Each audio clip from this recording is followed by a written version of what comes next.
Welcome everybody to another edition of WCW 2004, as it's now time for Sacrifice 04. Big pay-per-view, as we've got 17,500 people live from the MGM Grand Arena in Las Vegas, Nevada.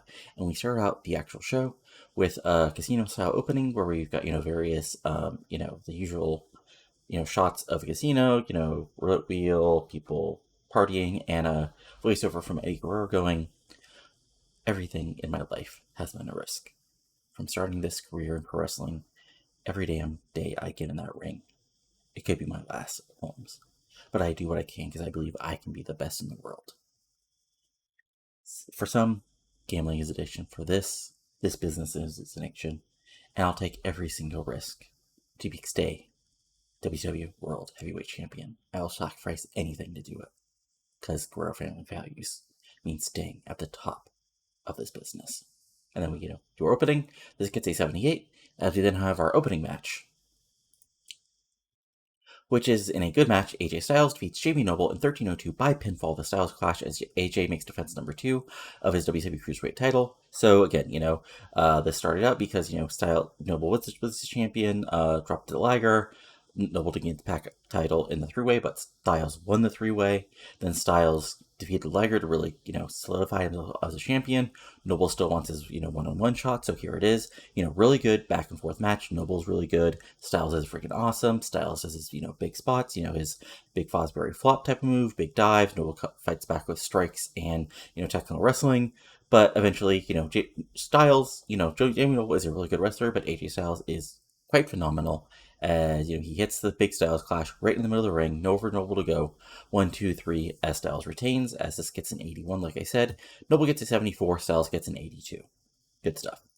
And post-match, Styles celebrates to a 71 as the crowd cheers, and the announcers really put him over, as the future of the Cruiserweight division, and in fact, possibly the future of World Championship Wrestling. Next up, we've got our first women's match. We actually have two women's matches on the show, as it's Celine Cartier versus Angel Foxx. Of course, they were a part of the three-way for the title, which which eventually led to Nikita Kalt becoming champion.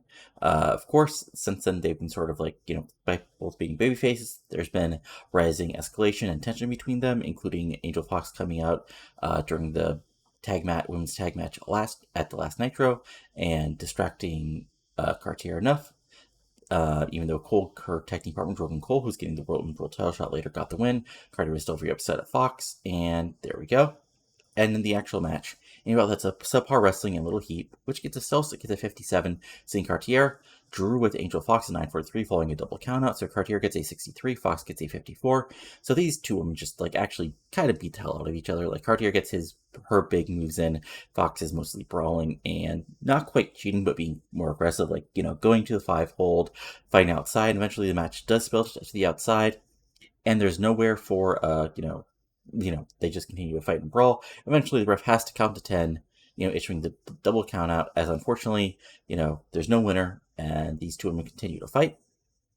So then we go outside. Like I said, this gets a 57, which is not quite as good as I thought it would be. I thought we hit the 60, but, what can you do?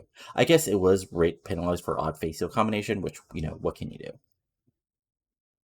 But anyway, the match eventually continues to spill to the outside. Eventually, as they're brawling, it looks like they're finally being broken apart, but Cartier get nailed from behind by Foxx, then she hits her angel snap, bulldog DDT type of move, right on the ramp, and the crowd is now fully booing her, and yes, we've got a full heel turn for Angel Foxx. And this gets a 59, which isn't bad at all. Then in a super match, which gets a 79, which has been set up basically by Helms, eventually Calling out Flair because he's he is the legend killer, and Flair was not one of the legends he killed because Flair was on the right side of the aisle, along with Helms, but of course Flair eventually helped Palumbo, so he was in Palumbo's and Helms feud, so now they're facing off, and in a super match, which is goes back and forth, it's a really solidly built match, not super high impact because Flair is getting old at this point, but Flair still does really well. He's still really good even at this old suplexes, one or two big suplexes, chops, low blows, goes for the year 4, but Helms get out of it, and eventually Shane Helms is a young wrestler. He's quicker. and he's able to hit kick wham, just like, Flair, goes for the figure four. Helms kicks him off into the corner. Helms hits a big, big suplex out of nowhere. And eventually, Flair's sort of woozy, kick, boom, super kick out of nowhere. 1, 2, 3, clean victory for Shane Helms over the legendary Ric Flair. As this gets a 79, like I said, Ric Flair gets an 83. Shane Helms gets a 79. Let's see, is there any sort of... Flair's declining ability and stamina, so there you go. The post-match, Helms celebrates to a 69 as he, now just put over. This is another huge win and a feather in the cap for Helms as he tries to continue to rise up the card after being, U.S. champion for much of 2003. It looks like 2004 is going to be another successful year for the leader of the Helms legacy. Next up, we've got a big three-way tag match between Jason Jett and Paul London, America's Most Wanted, and the Roman Legion of Romeo and Swinger. Remember, eventually, this basically set up because Jett and Lynn lost their tag titles, AMW lost their number one contendership, so, they eventually wanted to face off, for them to get back on track. But what happened was that, it was a good back and forth match on Nitro, but the Roman Legion, along with Jonathan Toro, the leader, just came through and just wrecked both teams because they said they want to make an impact and they deserve a place. So Eric Bischoff, being Eric Bischoff, made the match. And in the match itself, in a 4 match, which gets a 67, Jason Jett and Paul London defeated America's Most Wanted and the Roman Legionnaires in 924. It says there's order elimination, but because I forgot to make this one fall, but it was a one fall match. But in the end, Jonathan Toro got involved because it's a 3-way and attacked both teams to try to help his stablemates. But in the end, Paul London is able to get Jason Jett is able to actually lock in the big jet landing on Romeo and get the 1, 2, 3 over the member of the Roman Legionnaires and get the big pinfall victory. This gets a 67, Storm gets a 70, Paris gets a 66, Swinger gets a 41, Romeo gets a 42. You see why I'm trying to push these guys higher, in big matches like this. London gets a 73, Jett gets a 67. I had this match set up as basically mayhem, so we had lots of spots. Actually probably a table bump for one of the members of. Probably for London, America's Most Wanted, probably throw some chairs in, and Toro, and like I said, Toro gets involved against both teams, but Jett and London are able to get the big win as the former tag team champions get the victory, and post-match they celebrate to a 71. So good solid win, nothing huge here, but nice solid undercard win for our boys. And then, next up we have our Women's World Title match, kind of down on the card. Down lower on the card, mostly because we had nowhere else to put it because we've got lots and lots of big matches. So, not much else place to go put it. Regardless, as there wasn't the open, the invitational, women's battle royal, which involved lots of members of our developmental fed, but in the end, Jordyn Cole got the, big upset victory. So Nia Cole is basically, treating her like, not on her level as, the new women's world champion, thanks to ice in her veins, and her technical mastery can give her the big victory at any time. And then, so in the actual match, match gets a 64, which is really good. And about subpar wrestling and a little heat, Nikita Kalt defeats Jordyn Cole at 11-16 by submission, as Kalt makes defense number 1 of her women's world title. So, Jordyn Cole, is impressive here. She's able to fight, one-on-one with Kalt, but unfortunately, Kalt was kind of correct. Cole is good, but Nikita Kalt is quite impressive as she's able to eventually, hit a few big moves, lock Kalt in her, armbar submission, and with nowhere to go, Jordyn Cole has to tap out, as a crowd boos, because Kalt is the heel here, but, she gets the clean victory, as Kalt gets a 61, Jordyn Cole gets a 54, overall this gets a 64. And post-match, for at least a couple of minutes, Kalt keeps the hold on until, basically, ref basically rips her off, and she raises her arms to the boos of the crowd. As, she's put over, she said a lot, but Nikita has backed it up, and she looks to be, one of the more impressive women's world champions we've had. And then, next up, we've got a big triple threat match, which I hope I marked as a triple threat match, as we've got Billy Kidman versus Rob Van Dam versus Jeff Hardy. Originally, RVD and Hardy were set in a number one contenders match, as of course Hardy got the big win over Morningstar at the last pay-per-view, and RVD looked very impressive in a close loss versus Booker, who's getting the title shot tonight. And also Hardy and RVD got involved in the feud with the Triumvirate beside Goldberg. So this brought Goldberg. So Kidman wanted in on the number one contendership match because and basically put it would prove that the triumvirate are being held down if Kidman isn't put in because Hardy lost, RVD lost, and he's still in it. So Kidman was given a match versus RVD where if he won, he got put in place in the match and he got put in place in the match.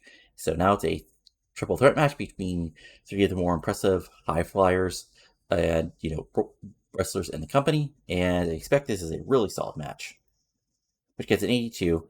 As in about Super Wrestling, Reiki Jeff Hardy defeated Billy Kidman and Roy Van Dam in 1748 when Jeff Hardy pinned Billy Kidman with a Swanton Bomb. So you can sort of imagine this match in your head. Hell, I think this match might have actually happened once in the early 2000s in WWE. Maybe. Regardless, lots of spots. RVD hits a dive. Hardy hits a big dive. Kidman hits a dive of his own. Kidman, tries, basically take out both men to take an advantage. But RVD makes the save for Hardy. Hardy makes the save for RVD. But because this is still a triple threat match, both men do turn on each other. And we have a really long, RVD versus Hardy segment, which is really impressive and gets the crowd popping, including RVD hitting the Rolling Thunder, Hardy going for the twist of fate, but Kidman pushing off. But eventually, Hardy, Kidman, RVD tries to hit the 5-star frog splash on Hardy, but Hardy gets his knees up and is able to toss Hardy out to the outside. Kidman tries to attack Hardy, but Hardy gets the advantage on Kidman. Twist of fate, up top, Swanton Bomb, 1, 2, 3. Jeff Hardy is your number one contender. This gets an 82. Kidman gets an 88. RVD gets an 89. Hardy gets a 90. So let's see here. What brought this match down to an 82? Inconsistency and not okay. So kind of lack of heat. So this wasn't a 90 heat, so I guess that hurts it. And post match, Hardy celebrates as a crowd pops as the youngsters put over what success Hardy's been in World Championship Wrestling since he made his debut. Next up, we've got our tag title match, as we've got the Silver City Rollers defending their newly won tag titles that won them last week against the Hart Legacy. Of course, these two Legacy beat AMW to become the number one contenders, and these two teams have been feuding for the past month, even involving their two managers, as of course, the Hart Legacy has Nattie Neidhart, also a member of the Hart family, as their manager, as she's also in our women's dev fed, and of course, Silver City Rollers have Amber O'Neil. So now it's time for that match as we go forward. As in a decent match, the Silver City Rollers defeat Hart Legacy in 1258 when Reno pinned Teddy Hart with the roll of the dice, as Silver City Rollers make defense number 1 of their tag team championships.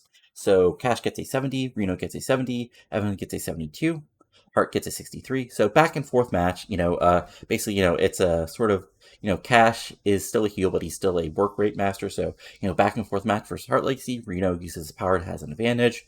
And eventually, again, clean victory. The heels do cheat, they do the typical heel stuff, but eventually, Reno is able to hit the roll of the dice on Teddy Hart in the middle of the ring, and with Teddy had nowhere to go, Cash takes out Evans, runs over and takes out Evans, and 1, 2, 3, Silver City Rollers are still your tag team champions. As I said, this gets a 79. And post-match, the Silver City Rollers celebrate to the boos of the crowd, as that gets a 60. Next up, now we're looking up to the big matches, as in a big match that, you could say is one of our main events. Well, maybe not quite a main event, but a really, really big match. It's Bill Goldberg versus Mike Awesome, of course. Eventually, the Triumvirate did attack Goldberg back at, way back, in February. Then, Goldberg had the match with Kidman, which was basically set up to get for Kidman for the Triumvirate to beat him down at the last pay-per-view. Now it's Bill Goldberg versus Mike Awesome, and Goldberg is trying to get a measure of revenge against the Triumvirate.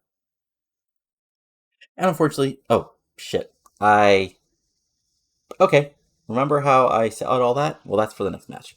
I totally had my order of matches wrong. So, okay, to go for this. Keenan Sharp, of course, since he's made his debut early this year, has been very impressive, getting wins. And eventually, he called out Rey Mysterio Jr. As, Sharp says everybody should be on his way behind him, not on any other path. And they had a, really good match at the last pay-per-view where it looked like Sharp was, Rey Mysterio, where they faced off, but Rey Jr., managed to retain the title. But, Sharp, did lock Rey Jr. in a long submission after the match. So Rey Jr. was upset about that and wanted this rematch to really, take it to keep Rey. And of course, Sharp has used his psychological warfare to sort of get that match as well. So now it's time for that actual match, as they both had good wrestling and decent for the crowd.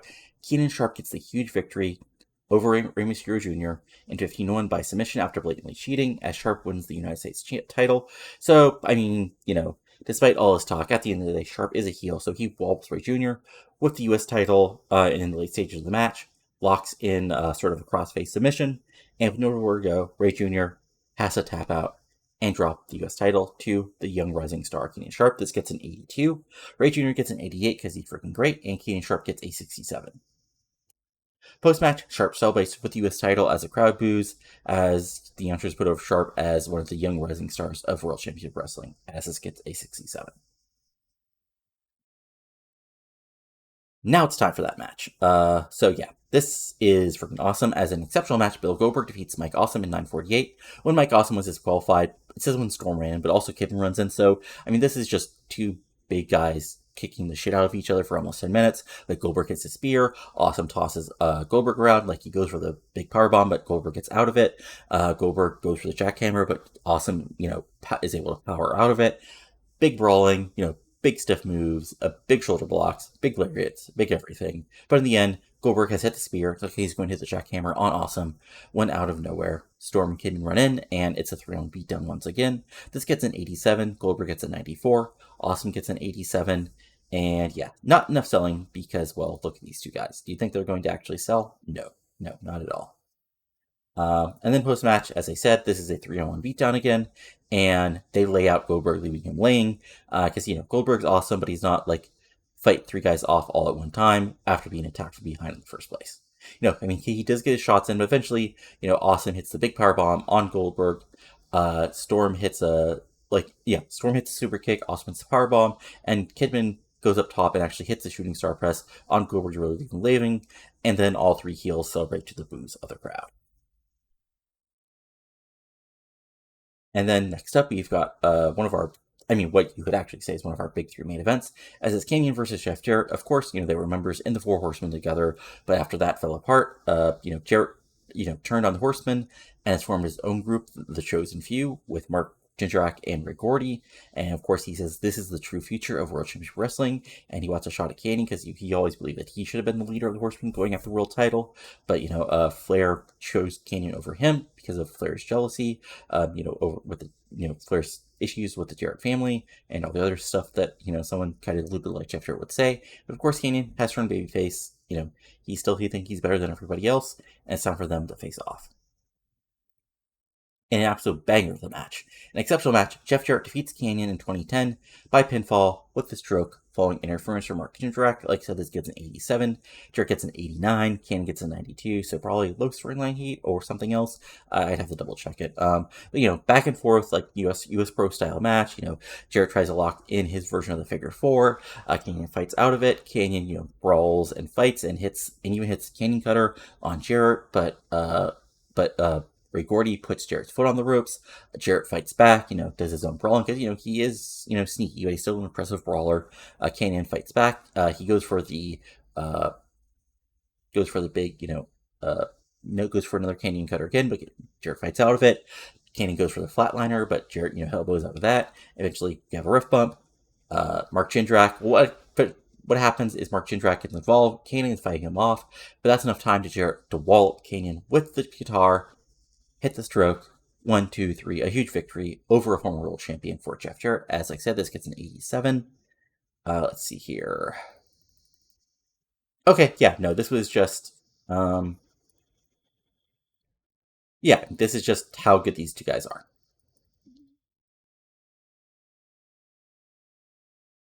And post-match, the Chosen Few celebrate to a 70 as the crowd boos and the announcers put over, this is a huge victory for Jarrett. And now, next up is our semi-main event and one of our bigger matches, as it's Chuck Palumbo and Sean O'Haire taking on Mesias and Morningstar. Of course, Palumbo and O'Haire have been feuding off and on with the Deadpool basically all last year and the beginning of this year. O'Haire and Mesias had a big fight at Super Brawl where Mesias wiped out Sean O'Haire and really, took a beating to him. Of course, then at our last big event at Wrestle War, Mesias looks like he was going to win the world title after interference from Morningstar, but when Sean O'Haire made his return after him at the way and walloped Mesias with a chair, which was just enough for Eddy to retain the title. So this made the we see more Deadpool, sending themselves attack on O'Hare and Palumbo. But of course, yet another big thing is Vampiro failed against Kanyon last month, and at the first Nitro, Morningstar turned his back on Vampiro in a big tag match against Eddy and O'Hare, and then post match, they completely destroyed Vampiro in the ring, and it looked like they were going to light the casket on fire once again, but when they opened up the casket, Vampiro was gone. So Vampiro has not been seen since then, and these two teams have been fighting. So then, it's time for the big tag match, which gets an 83, which, okay, I kind of get. Lack of psychology. So, yeah, I mean, not our best match, but what can you do? So, about the Super Wrestling and Great Heat, Chuck Palumbo and Sean O'Hare defeat Mesias and Morningstar in 1352.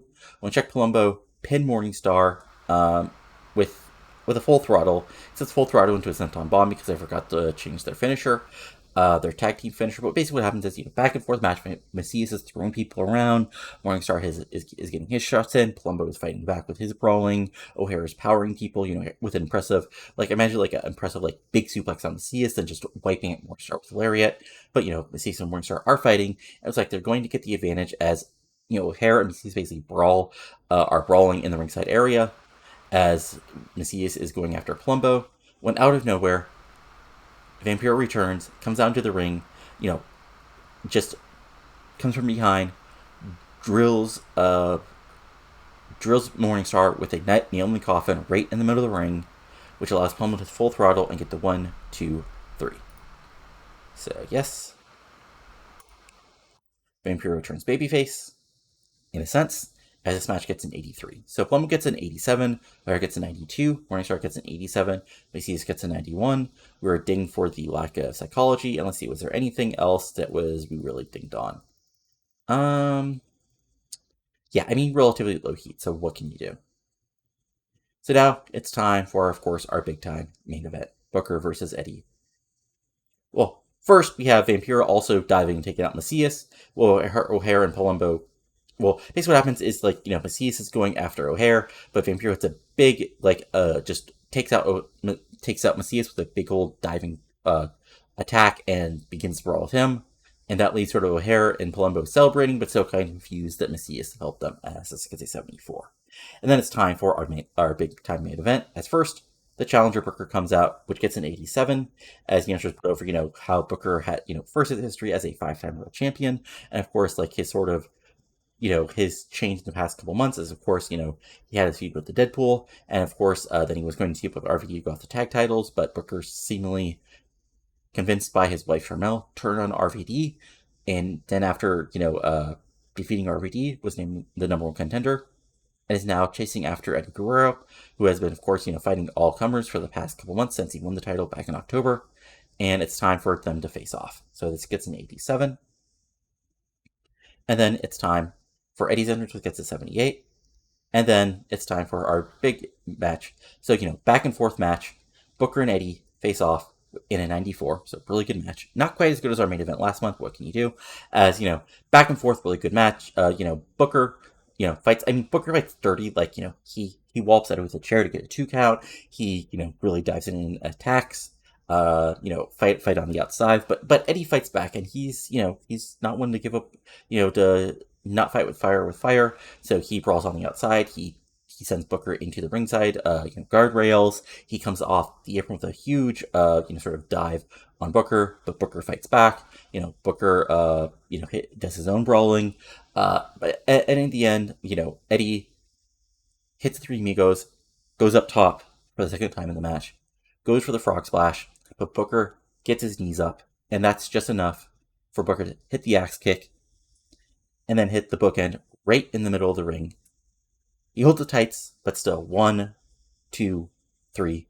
Booker is a 6-time World Heavyweight Champion. Like I said, this gets a 94, Booker gets a 87, Eddy gets a 90, and post-match, Booker and Charmel celebrate as a crowd boos, as the announcer's put over, what a great victory this was for Booker, as the crowd may not like it, and they may not like Booker's turn, but he is now the new WCW World Heavyweight Champion. So, like I said, overall we get an 94, so not quite as good as Wrestle War because that that Booker that Eddy Mesias match was a banger. So, Eddy, great performance. Let's see here. What else was also better than I thought? Honestly, Kanyon and Bray.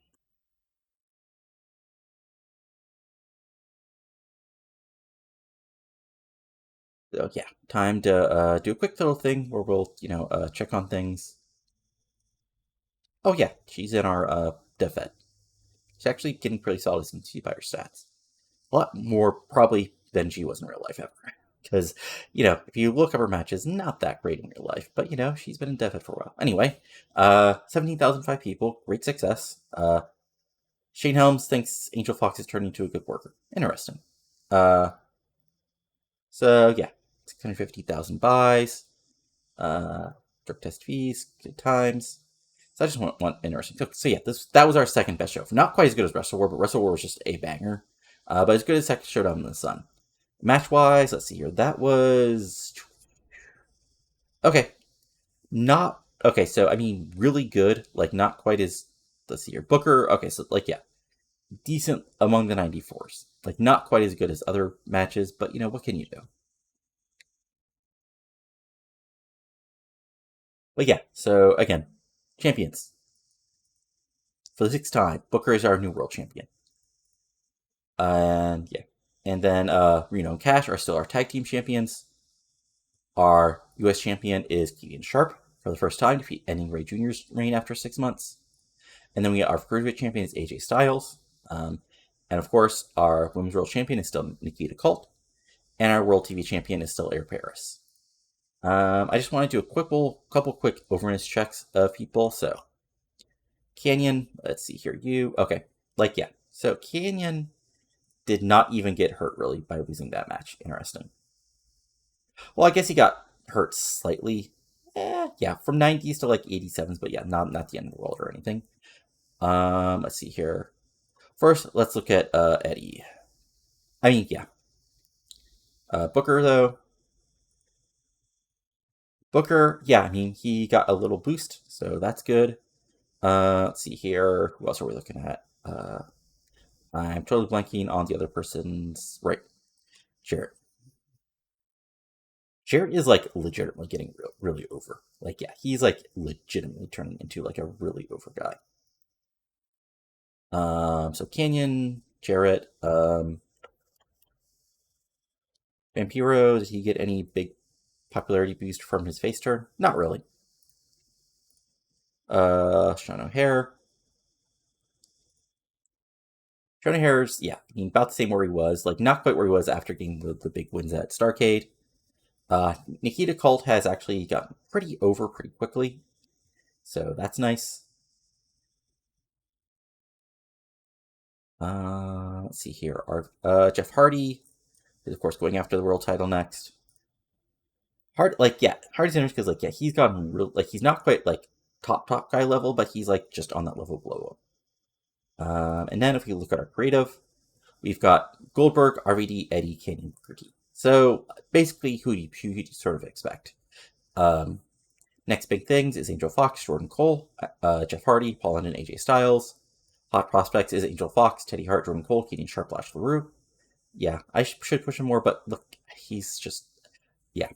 Anyway, who's hot? Palumbo, Booker, AJ Styles, awesome, Mesias. So yeah, here you go. Medical wise, Canilas, who's the Roman Legion's manager, is away filming, and honestly, that's probably going to be her end of her like run here in WCW. Because like in real life, this is when she became like a bigger actor, got involved with George Clooney. So yeah, I mean, once her contract ends, I'll probably just let her go and just change her character. We've got some people in rehab still, but that's beside the point.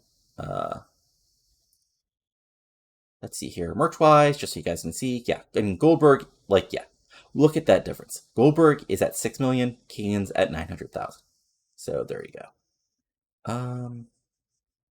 But yeah, I mean, I think that was a really good show. We've got some stuff, going.